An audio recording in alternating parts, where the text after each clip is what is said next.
Hi, friends. Good afternoon. I hope all of you are really doing good. But before that, am I audible? Friends, I am audible.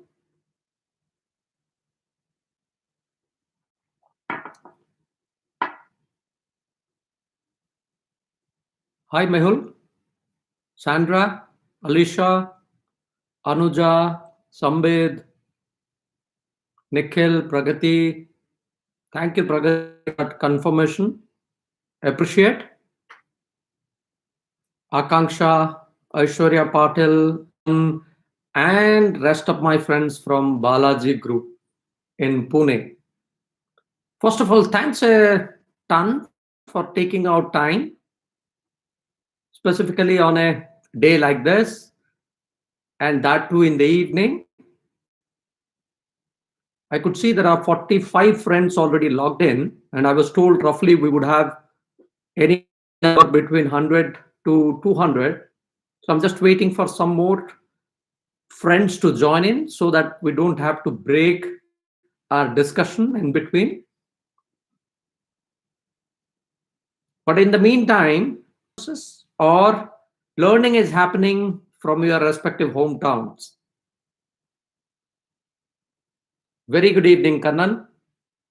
Good evening, Shalini, Sharika,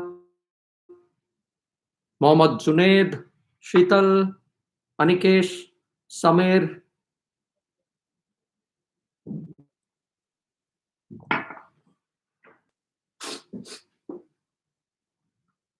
Hi, Rajendra. Very good evening.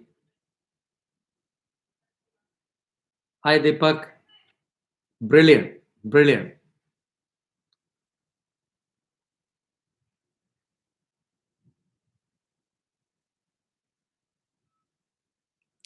Hi, Shan, Lina, Harshada, Dattatray. Very good name. Great. So, friends, again, very good evening and welcome back. My name is Anil. Anil Kumar Misra is my full name. I'm a Misra without an H, and my roots are in Orissa, the border of Andhra and Orissa. That's the place where I belong to. And this is my 24th year of practicing HR, and God has been very kind. I have been very fortunate to work in all different sectors. I have not repeated a sector in my career. And this is my eighth job, in fact. Yeah. So 24 years, eighth job, and have handled industrial relation, personal management role to personal officer role to learning and development to change management and OD to business partner to chief human resource officer. For almost last 7 years, I've been playing this CHRO role. Started my career with manufacturing, a sector very, very important if you genuinely want to learn the manufacturing practices. What I mean by that is, typically, if you talk about 5S, Kanban, Kaizen, TPM, quality circle, there cannot be a better sector than manufacturing. So my manufacturing stint was confined to Denso and Enercon. After that, I moved to hospitality, not a hotel management graduate, but was very fortunate to get an opportunity to work for Oberoi Group of Hotels, popularly called East India Hotels. First assignment was in Chennai, Trident Hilton property. Then subsequently, I moved to Oberoi Rajvilas, which is in Jaipur. And friends, if you talk about world's top 4 or 5 hotels in the world, as per Condé Nast, Oberoi Rajvilas features amongst top 3 consecutively for about 10, 12 years. Yeah. And my biggest takeaway out of hospitality sector, what I learned the most, which I like the most is, typically if you talk about a competency called guest centricity, there cannot be a better sector to learn this guest centricity than a hospitality sector.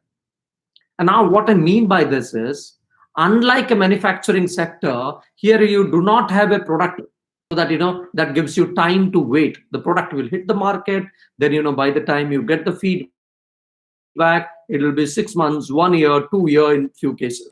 But in hospitality sector, whatever is your quality of service, basis that you would get the feedback instantaneously. The service is good, you get the feedback right then and there. If the feedback is your service is not good, you get poor feedback on the spot. And biggest realization is, in hospitality sector, everything revolves around guest centricity competency. Then move to IT services. Everybody was talking about how, if you talk about any of the people practices, the contemporary people practices like performance management, like your succession planning or employee engagement, or some of the unique people policies, then the realization that time was, IT services is the sector to be in. And that's when I thought that I should also be joining IT services. And I was very fortunate to get an opportunity to work for a company called Patni Computers, which got acquired by iGate, and then iGate got acquired subsequently by Capgemini. So all my friends who chose to stay there are now part of Capgemini. Yeah. And the biggest learning is time is money. Yeah. And you need to make sure each and every colleague is a billable resource.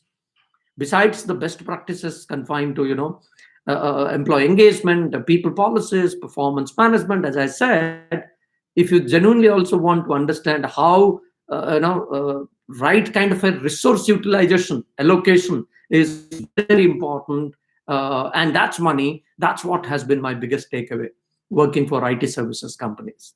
Then I moved to a UK retail giant called Tesco. And typically also, and then my workplace was in Bangalore, a place called Whitefield in Bangalore. And from there, I also got opportunity to operate out of Seoul, South Korea, and typically on 2 assignments, in fact, 2 times, in fact. When you travel in those tubes, it's a reality today in India, but I'm talking about 12 years back. When you travel in the tubes in Seoul, Seoul, that's what they call it, and typically you would find on those tubes you would have those barcodes along with the items. And anytime that you are commuting and you want meat, you want grocery, you want your wine or your cheese to be delivered, you just need to kind of swipe it, and then automatically also it will give you options at what time you want your stuff to be delivered, and make sure during that time the stuff would be delivered. Now, unlike India, in Seoul, in South Korea, during the Christmas season, it will be snowing all around and very, very difficult for you to step out. And that's when, if you want to genuinely celebrate Christmas with your family, then, make sure, come what may, this Tesco folks would deliver your stuff at your doorstep. Now, that's a brilliant example of passing technology in the hands of customer. Yeah, that was my biggest takeaway. And post that, my first CHR assignment, Chief Human Resources Officer or Chief People Officer assignment, was with an Indian promoter-led public listed company called Just Dial. Yeah. And the beauty is, this belongs to, three brothers are the owners. They are the founders, and it's a profit-making publicly listed company. And that's when they thought that they need to hire a professional CHRO. That's when, I joined them. And typically when the three brothers, they happen to be the promoters, then, stakeholder management becomes very, very critical. Yeah. And that's my biggest takeaway. That's my biggest learning working for Just Dial and managing stakeholders. Then I thought of, joining a Fortune 500 New York Stock Exchange listed company called Fidelity. And Fidelity was in Bangalore again. And I was the CHRO for Fidelity. And the biggest takeaway for me as an HR practitioner, as a practicing CHRO, was, unlike India, friends, if you want to really buy any of the property in India, it is possible that probably 5-10 people would come up with original looking document, and you are confused. You don't know whether your money is safe, whether it is safe for you to invest in that property, right? And that's your hard-earned money, and probably rightfully you have those question mark in back of your mind. But in the US, each of the county, each of us, as we call here in India, will have those land records digitized. Meaning, for 70 years, you want to learn who were the promoters, who were the owners, whether they have cleared all the dues or not. Yeah, that in a digitized format would be available with each of the county. And the beauty on top of that is all those information is very, very privatized also. So Fidelity as a company had bought those digitized land records, and they would give a confirmation that this property is free from any kind of a risk. So come in worst case scenario, if your property gets into some sort of a litigation, then you don't have to worry. The company Fidelity in this case will pay you that money. So a traditional looking sector like real estate, how it can digitize, how it can make the life of people easier and help them out or enable them in terms of taking buying a property related decisions faster, quicker, and easier, was my biggest takeaway. From there, my current assignment of Magic Bricks happened, and it's been glorious 4 years, friends. I joined them in Noida. So typically, this belongs to Bennett and Coleman. This is part of Times Group company. So what happens is, just to give you a context, when you open Times of India newspaper, you find multiple columns. You find matrimonial information. You find sports related information, jobs. You find real estate. You find economics related stuff, and so on and so forth.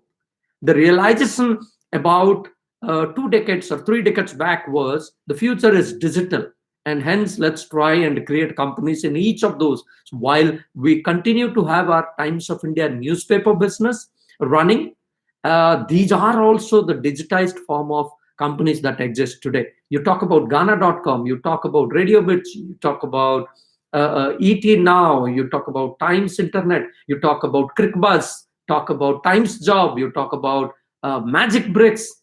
Each one of them are a full-fledged P&L today. And my role is to drive the strategic people agenda for Magic Bricks. Yeah. So friends, I'll take a pause here. The very reason why I felt it is important for me to take you through my career trajectory is to let you know that all the examples in the form of leadership lessons that I have learned in my last over 2 decades of practicing HR across sector would have a relevance to one of those companies.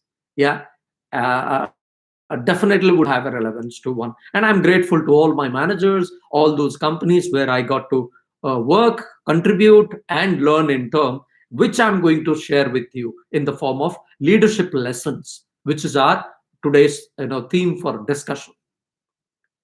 But this is what our format today would look like. I would probably for half an hour share my key learnings out of my career journey so far, followed with Q&A, which probably would provide an opportunity to you, to me, to learn from each other through this live chat. Yeah, that's how the format looks like. But it comes with a caveat. The caveat being, I would be also asking you a lot of questions in between. Yeah. So my first question is to Rishita, Anjali, Suraj, Ashish, Aditi, Abdut. Have you come across a statement which says people are an organization's biggest asset? Now I'll give you a quick context also. Any business that you want to get into, you need few resources. And I'm sure in our theory, in your academic courses, you were taught those resources are very popularly called 5M, because everything starts with M.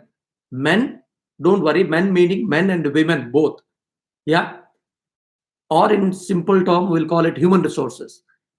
Material, method, market, and money. Men, material, method, market, and money. These are the 5 M's, right? These are the resources you must need to have, irrespective of the sector that you are in, if you genuinely want to run your business, right? In that context, I am sure you would have come across the statement, people are an organization's biggest asset. Yeah, I know that you are aware of the statement. You definitely would have come across the statement which says people are an organization's biggest asset. Friends, my question now to you is, how many of you genuinely believe in the statement? Meaning, how many of you genuinely believe that people are an organization's biggest asset? I'm waiting for your responses. How many of you believe people are an organization's biggest asset? Poonam says yes. Sheetal says yes. Sagar says yes. Simran says definitely. I agree. Pragati also says yes, I do agree with the statement. Now, I know you guys are not going to like this, but still I want you to steer a discussion and make you people realize what I'm saying. And hence, I would say, as a practicing who have been in this field for about 24 years now, I'm saying Ankita, Omkar, Mehul, Vishwas, Akanksha, people are not an organization's biggest asset. People in general are not an organization's biggest asset. Now, hey, what does that mean? Anil, you are a practicing HR. We came here to get some experience, some inspiration out of your experience, but you are saying people in general are not an organization's biggest asset. Yes, I'm in my senses, and I'm saying people in general are not an organization's biggest asset. Let's not try and fool ourselves. People in general are not an organization's biggest asset. That's my learning number one. Why do I say? Here are the examples. Number one, it's a practicing CHRO, or all of us in organizations go through an annual activity called performance management system. And in the performance management process, there are people who are top talent, there are people who are struggling or middle of the performance, there are people who are poor performers. Now, what happens in this process is people who are poor perform, and this is not different. This is just like the way we have done our 10th and 12th. Some people would pass out the course with first division, some people second division, some people would also fail, right? Similarly, friends, in corporate world also, we try and constantly find out and bucketize people. This is a top talent. Here is a middle of the road, and this guy is a poor, talent. And what follows after this is the or people who struggle with performance levels are put under PIP, a process called PIP, or Performance Improvement Plan. Now, it's organization's way of providing an opportunity to improve performance. Now, what happens if still, even after providing an opportunity, if there are no improvement, what follows is then you ask the employee to move out of your company. Now, Rahul, Sheetal, Purva, Chanda, Ruturaj, and my friends from Pune, would you allow your assets to move out? If people are your assets, would you allow them to move out? Is my first counter question. You don't allow your assets to move out, right? We try and separate them by measuring them under which performance category they fall, right? How can we do that? If people in general are assets, is that fair thing to do? And hence, one reason why I believe that you don't put your people under PIP and segregate and ask them to leave. You don't allow your assets to move out, right? Number one. Number two example, we all are going through unprecedented times right now. And during unprecedented times like COVID-19, we all know, it's a known fact, that organizations all around us, left, right, and center, has asked people to go on maybe a break, or probably plenty of job losses we have seen all around us, right? And who are the people who were prone to job losses during a pandemic situation or any crisis like this? If it hits, these are, friends, the people who struggle with performance, or these are the people who Am I audible right now, friend? Am I not audible? So the people who are prone to job losses are people who are sitting at a higher salary bracket, or people who are struggling with their performance level.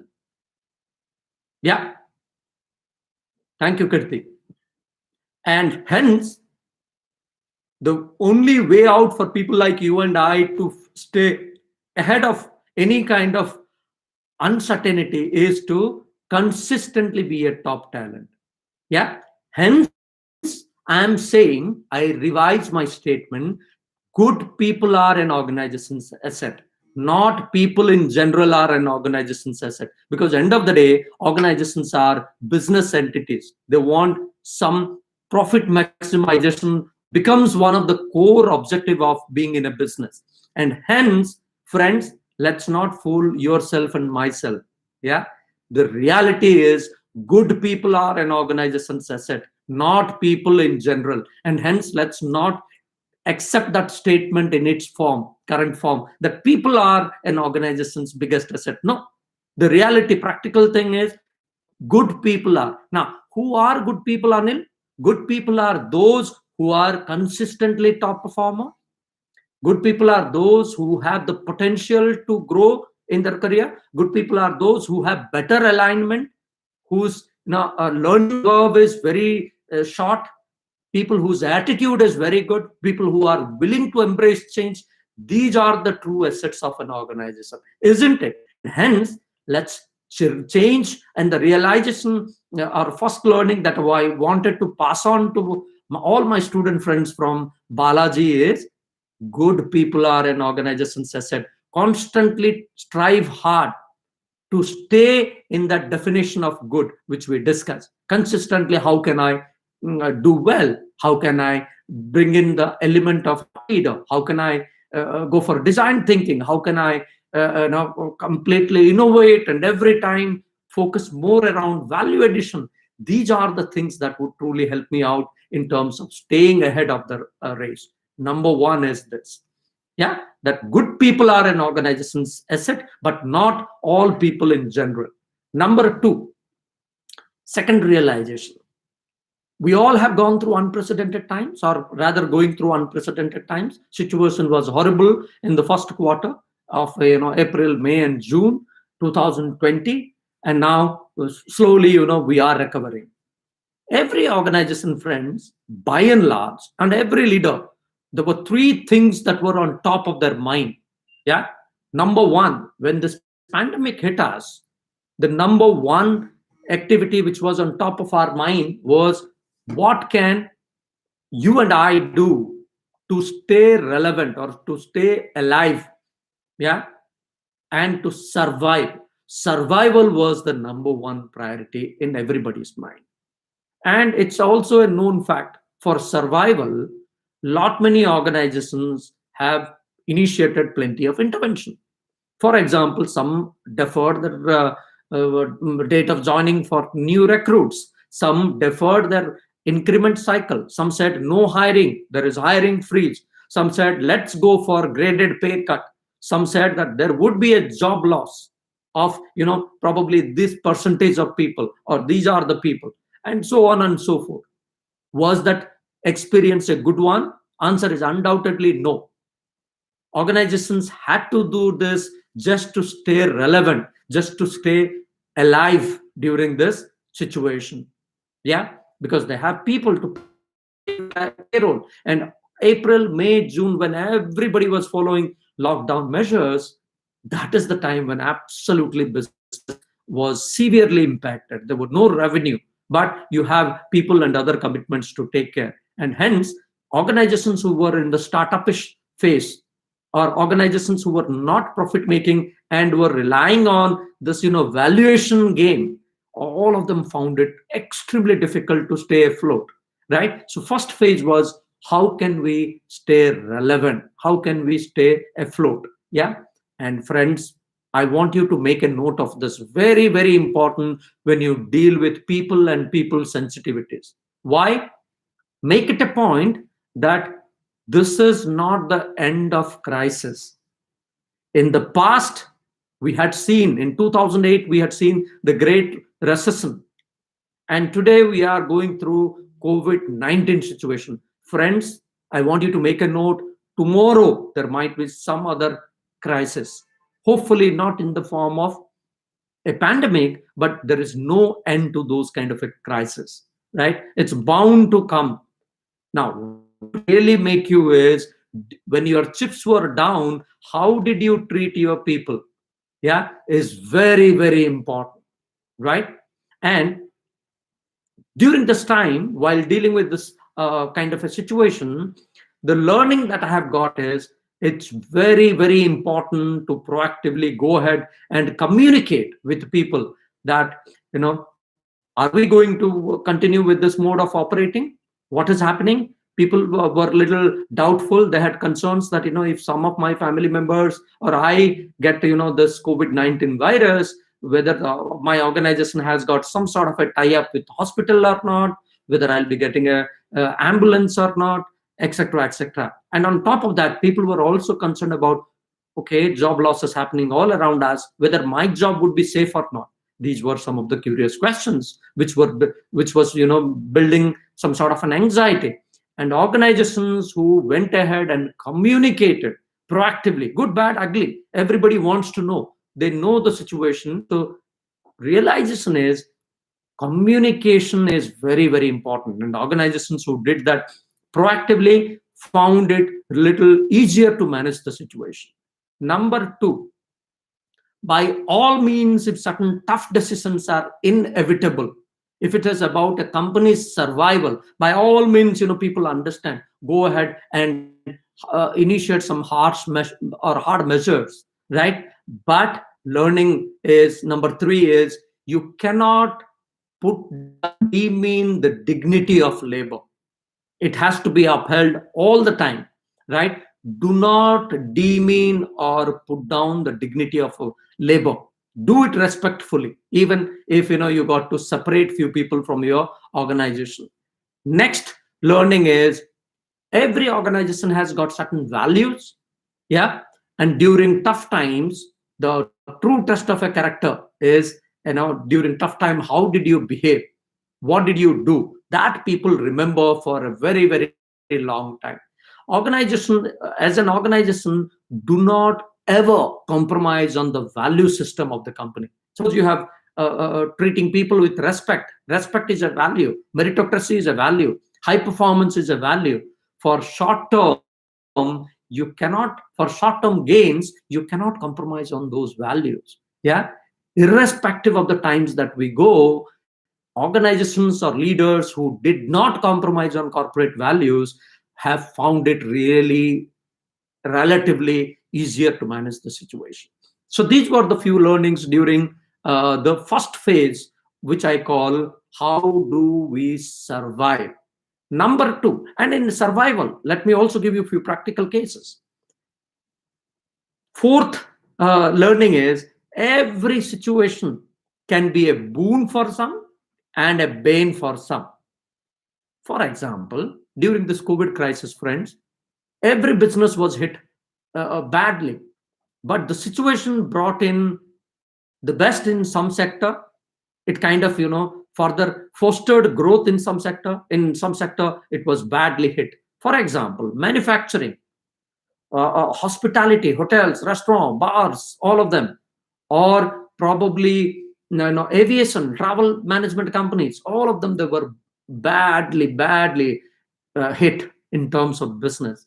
On the contrary, think of education technology sector, think of healthcare sector, think of YouTubing as a passion or as a business.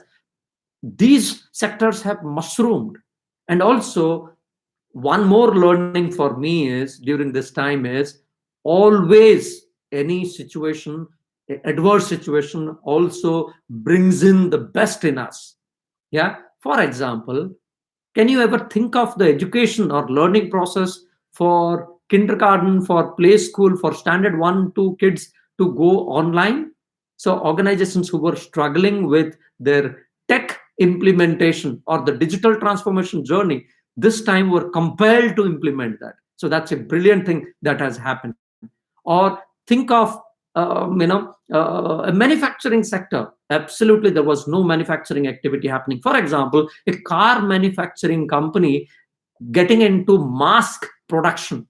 Is that not brilliant case of innovation? Hospitality sector, five-star hotels, chefs, who were not into home delivery, thought of getting into fine dining experience and created menus and delivered that experience, so that you don't lose out much on fine dining experience. Or consumer internet sector, who were not into grocery delivery. The need of the hour that time was how we kind of make some business out of our probably supply chain system.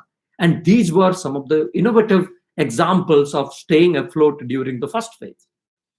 Then came in the second phase, which was all about how do we recover back. This started in the month of June, July for us.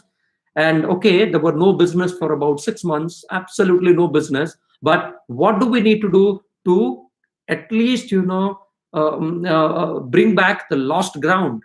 What we need to, and earn some revenue. That's when organizations renovated, rebooted their overall ways of working, and that's how they got benefited, and things were slowly back into normalcy. Now we are going through a phase, friends, to my mind, the third phase after survival and recovery back. Third phase is all about how do we again get back to excellence phase, meaning how can as a business we prosper, which is even better than the pre-COVID era. Yeah, that is on everybody's mind. Hopefully, all sectors will recover very soon. But there are some sector who have shown brilliant growth signs. There are few sectors probably it will take little more time, but together we will do all of that. Now, one more experience during this time is working from home. Workplace flexibility has increased during this time, because we all were forced to operate from our respective places.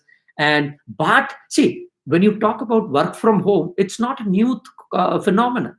We all had policies like work from home in our respective companies. What has changed during this time is it changed the mindset of people. Earlier, people used to feel and think that when you talk about work from home, this is only relevant for IT engineers, or maybe product and technology people. But this pandemic, friends, has changed that orientation. Does not matter if you are front of house or back of the house, you are in HR, you are in call center, you are in finance. When it comes to workplace efficacy, everybody has proved that it can be equally productive. And hence, I'm sure we come across statements like, this is the new normal, right? People say. And I want to clarify one point here. I don't believe that there is anything called new normal. Why? Because the moment you say new normal, people believe that this is static, this is here to stay. No, it will evolve. Whenever there is a crisis, people try and put some mechanism around it to manage that situation till the time you have a bigger or a larger crisis in place. Yeah. And hence this is dynamic, this is not static. And hence these are probably the new workplace trends, but this is not the new normal to me. Yeah. And I'm sure people talk about work from home. My counter narrative is, in a high performance organization, in a meritocracy driven organization, what matters is what is your and my value addition to the company. Nobody really bothers. And the future organizations will give plenty of flexibility to their colleagues. Absolutely not relevant whether 10 hours you go to work, 8 hours, 10 hours, 12 hours, you punch in or punch out, or you operate from the beautiful beaches of Goa. Nobody bothers so long as you fulfill your commitment in the form of KRA. And hence, I would want to believe that the future flexibility, workplace flexibility would be even more and more we would see. So it's from work from home, I believe that it would move to work from anywhere. Does not matter. Pick up your flexibility. That's a workplace trend, number one, that I'm seeing right now. Number two, friends, I genuinely pray and hope that all of you should get a job of your choice. But my prediction is at least for the next 12 months or so, we would see there is a dip, which already we are seeing right now. There would be a further dip in our employment activities, overall job opportunities or job related activities, at least for the next 12 months or so. And when I'm saying this, I only mean full time employees. Yeah, the FTEs is what I'm referring to. Now, what it means is this will also give rise to a parallel sector called gig economy, or parallel economy called gig economy. Now, let's try and understand who are these gig workers and what is this gig economy. You want your stuff to be delivered at Flipkart or Amazon. The delivery boys are gig workers.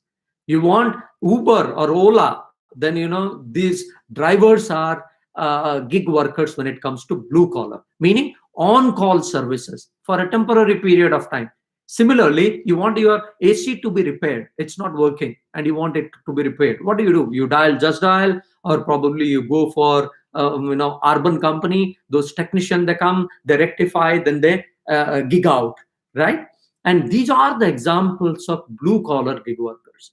When I am seeing a trend of gig economy, what I'm also referring is, you would see the future would be full of gig workers, even in white collar jobs. Meaning, you want a merger and acquisition specialist, you want a CHRO, you want a digital marketing expert. All of them would be available for a fee. The way we operate in blue collar, in white collar, also you would see numerous people. Why? Because there are plenty of job losses. People are available in the market.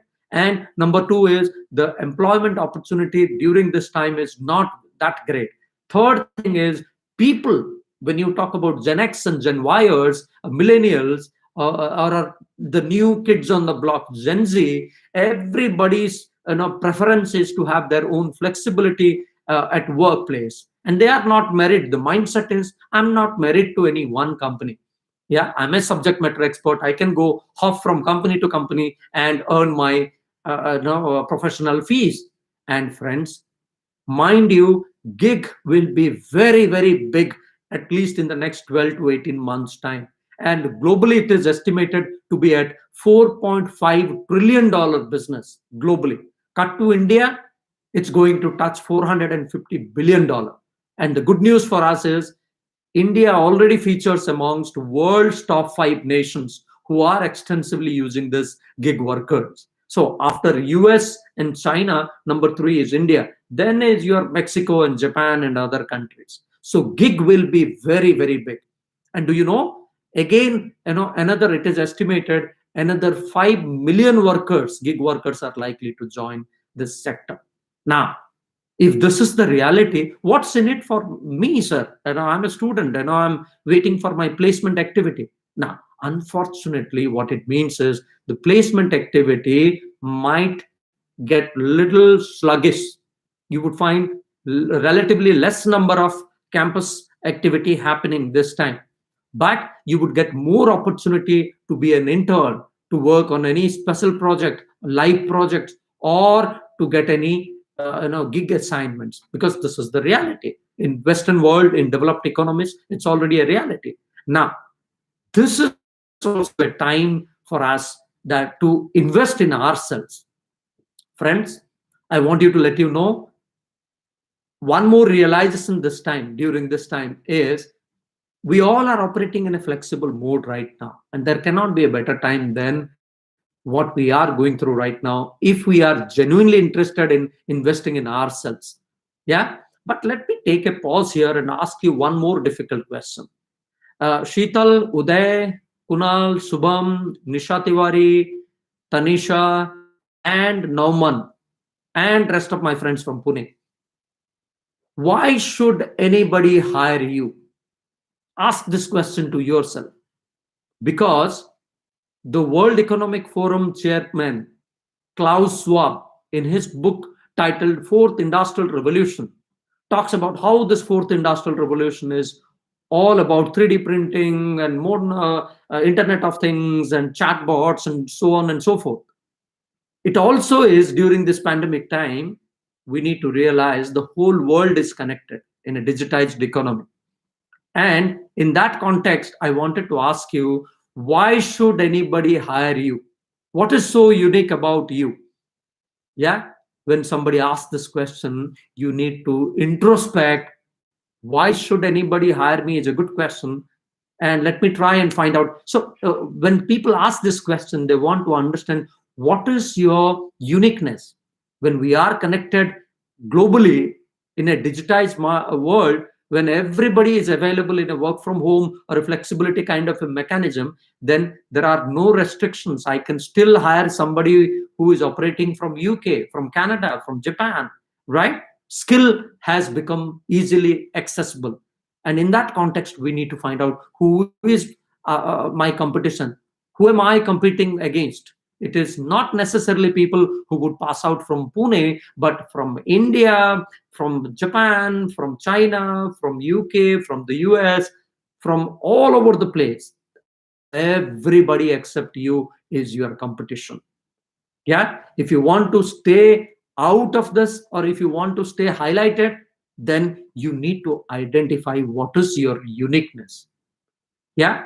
And you can say, hey, Anil, that's good, Gyan, but how do I? Are there any ways I can find out what I am good at? Yes, friends, there are plenty of tools available.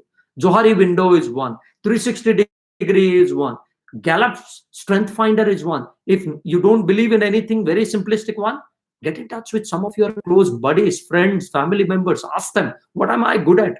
And when you know this is your core strength, this is your uniqueness, try and build on that uniqueness. If you are good at conceptual clarity and presentation skill, try and create a tiny video, and then people would make a note of it. If you are very good and have a tech blend of mind, world is full of problem. If you can develop an app which would address that problem, by all means you would be a winner.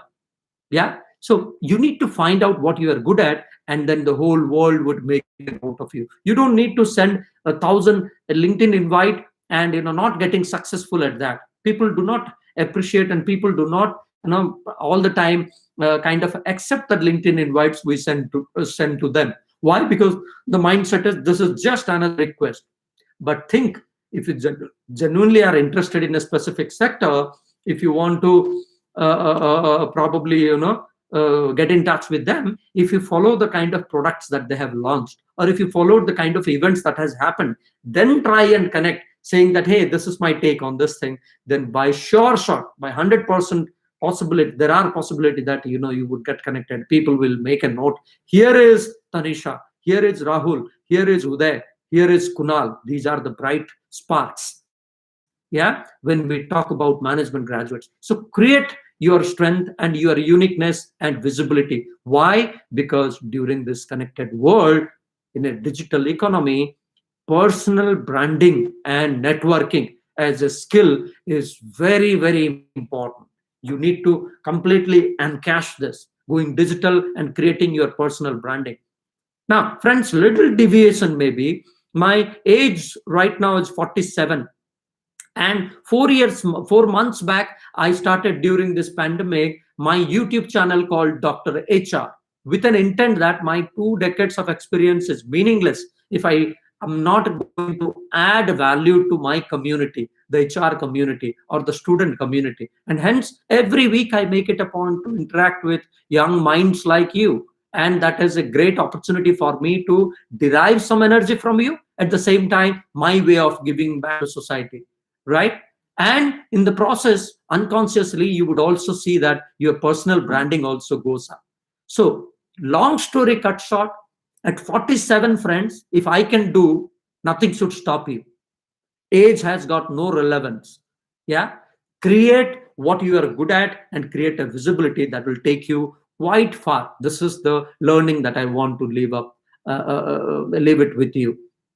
Mind you, friends, all the time, the next learning is talent is always a winner and will continue to be a winner irrespective of the times that we go through. Yeah.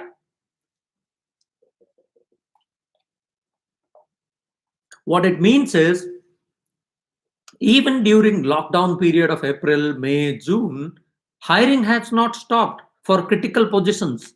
Subham, the good news is, Sital, Jihan, the talent would always be a winner. Why do I make this statement?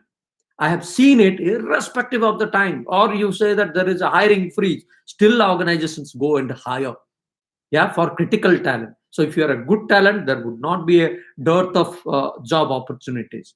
Yeah, yeah, there is still a war going on for getting the right kind of a talent. But unfortunately, most of us, we do not get to know about those opportunities because it's not wide open. This is only confined to the HR community. Yeah, and if you are very good when it comes to networking and personal branding, then you would have access to those guys and you get to know that these are the organizations who are hiring. And hence, from that standpoint, I want you to make it a note that personal branding and networking plays a very, very major role. Next one, I wanted to also kind of pass this on to student community.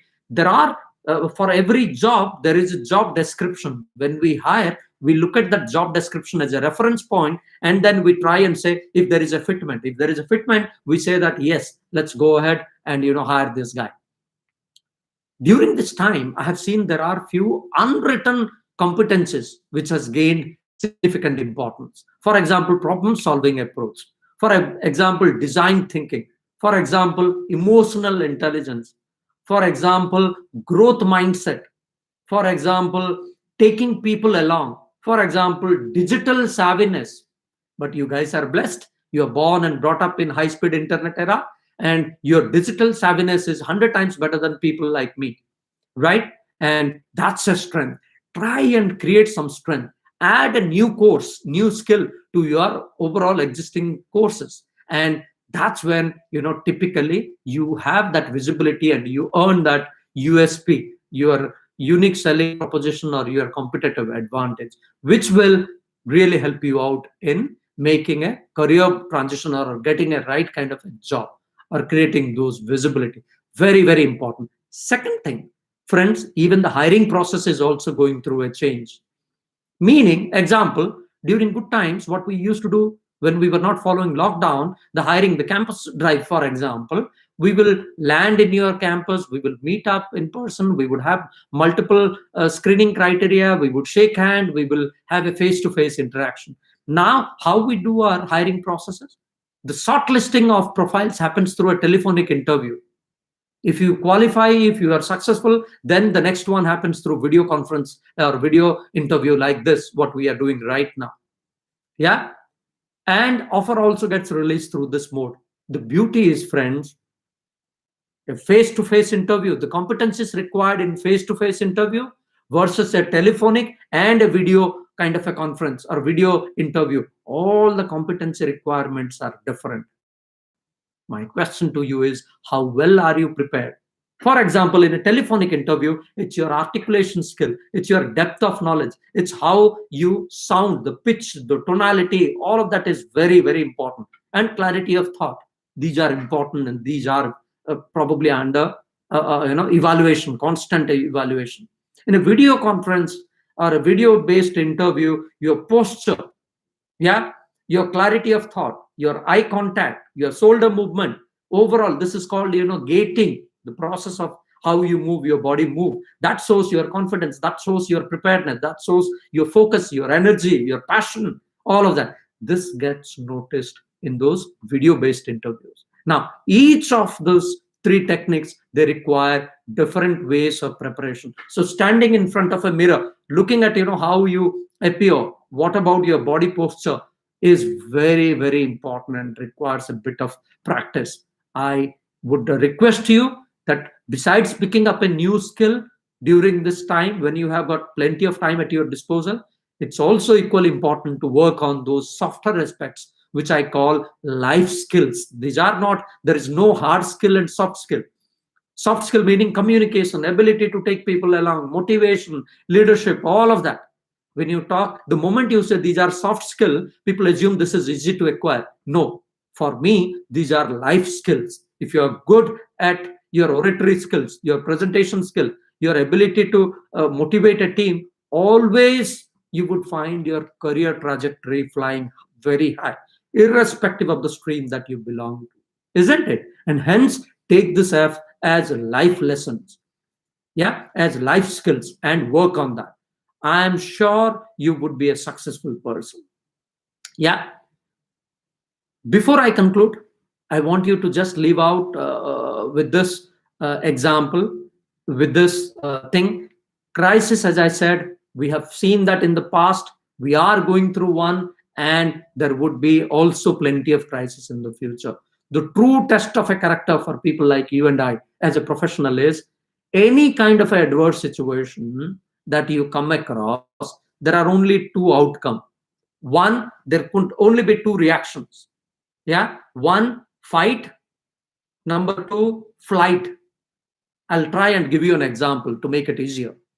Assume that in Chinchwadi in Pune area, you are walking in a deserted lane all alone, and you are being chased by a stray dog. You're very, very far afraid of this kind of a situation. You are walking all alone in a deserted lane in Pune, and you got chased by a stray dog. What do you do? Only two choices. One, you run as fast as possible just to get out of the situation, or you turn around, pick up a stone or a stick, try to scare the stray dog away. Isn't it? Now, friends, as a professional, I congratulate you for being in a professional program with Balaji Group. You have done the right thing. First thing. Second thing is, as a professional like you and I, there are, irrespective of the hardships that we come across, flight is not an option. Running out of a situation is not an option. Because bhagoge to kahan tak bhagoge?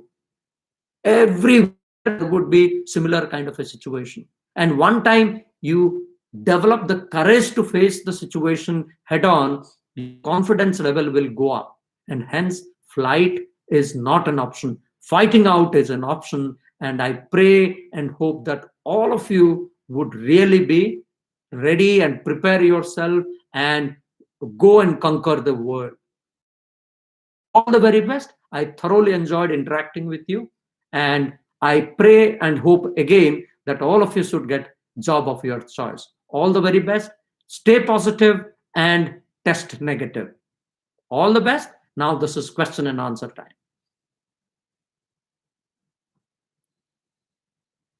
Nisha is asking a question. If one is very much acquired the soft skills, still growing, how is one supposed to be visible if one lacks right exposure? Nobody would give you exposure, Nisha. We need to create that opportunity for ourselves. Yeah. I belong to a small town in Orissa called Barhampur, the border of Andhra and Orissa. Studied there. Then, I had my own struggle, got into FMS Delhi, post my master's in IR and PM for my doctorate, my PhD program. And then, there were no godfather. A small town guy struggled in all sectors, made a career for himself by chance, by choice, but by hard work, passion, and all of that. And I'm not saying that I have arrived, but don't give up. And nobody would give an opportunity to you. You need to create that visibility. And the beauty is, this is YouTube world today. If nobody is giving you an opportunity, create your own channel. Let people make a note of it. If you are competent enough, if you have what it takes to be a successful person, then everybody would make a note of it. Yeah, you don't need godfathers. You definitely have it in you. Create a opportunity for you. Yeah.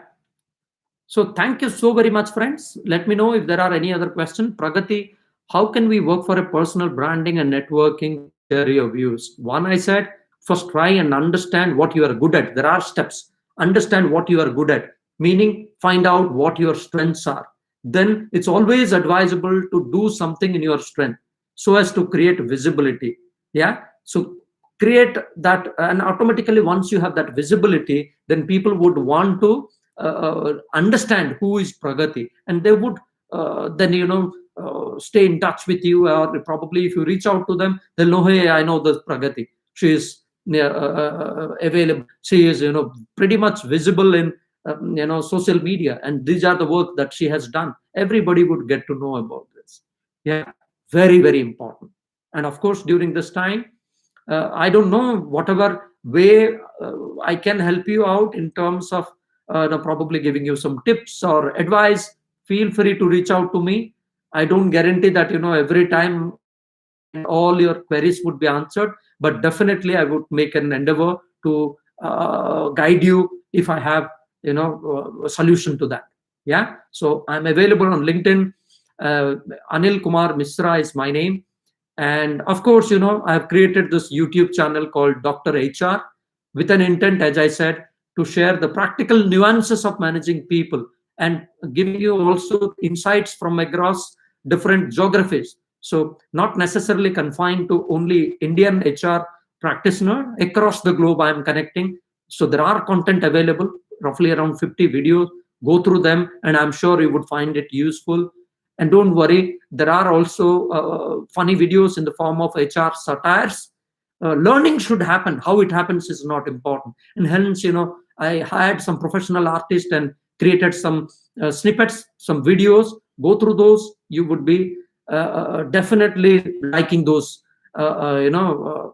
tiny video bites. Yeah. And every week I post one. That's one way of, giving back to young minds and giving back to my profession. And please do subscribe also. That's how we can stay connected. Brilliant. How was the session? Was this useful? You and I spending 50 minutes, 55 minutes, 56 minutes, or 1 hour, is it worth? Did you had any learning, any takeaways out of the session? Did this help? If yes, even if you say yes, I have got these two learnings picked up from our conversation today, I'll feel that the program is successful, and me and you taking out time has helped us out. Yeah.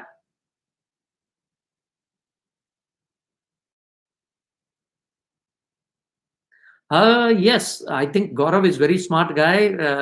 Gaurav Mishra. You talked about fight and flight. Was there any situation in which you have chosen flight rather than fight? Yes, there are plenty. Gaurav, whenever you feel your value system clashes with the value system of a person that you're working for or an organization that you're working for, that is the time I feel that these are my zero tolerance item. I can compromise on everything, but not on my value system. Yeah. And that's the time you need to take a conscious call whether you want to, just for the sake of survival, struggle and stay in the system, torture yourself, or go through the rigmarole of compromising on your core values which you feel is not right, or you pick up an opportunity and move on. Does not matter even if you do not have the right kind of an assignment in front of you, but that's a call that we all have to take. And during my time, yes, my career, I had to take some tough calls, and I don't regret any of those. Yeah. So long story cut short, the short answer is yes. Everybody has to go through those situations. I'm not saying flight is the best option or fight is the best option. It is situational. This is a contingency approach you need to adopt in that situation. But as a professional, of course, I cannot allow anybody to doubt my professional integrity, my capability. And hence, that is a situation which is non negotiable. I will not fight out. I will not flight. I will definitely fight out the situation, add value, then I would move out. Yeah. Definitely, Pragati. There are plenty of literature available, whether you talk about Zori window, 16PF, Enneagram, Thomas profiling, that would help you out in understanding your core strength, your dominating style, right? In this session, unfortunately, question is brilliant, Pragati, but I don't think, we can address this in this call at this moment. You got to invite me one more time or reach out to me if you are very keen to learn more, and then we will see what best can be done around this. Make sense? So that's all, friends, I have for you today. And many of you have said the session was useful. Now, this is the trick, and this is my request to you. As I said, at 47, I started this Dr.HR channel, and this is the time for you to give me some Guru Dakshina. And Guru Dakshina is in the form of you must visit my channel, and you must subscribe to my channel, yeah, which is Dr. HR, because at 47 also I need some motivation. And I hope by end of the session we would get a good subscriber base from Pune, from all my friends from Balaji. Done deal? Fantastic. Thank you, Pragati. And Rahul and Prajwal and Kunal. I have done enough of branding of Dr. HR. Now I would request you, please do visit and subscribe, and I'm sure you would be benefited immensely. Yeah. Thank you so much and all the best. Stay positive, as I said, and test negative in all situations. Bye bye. Take care.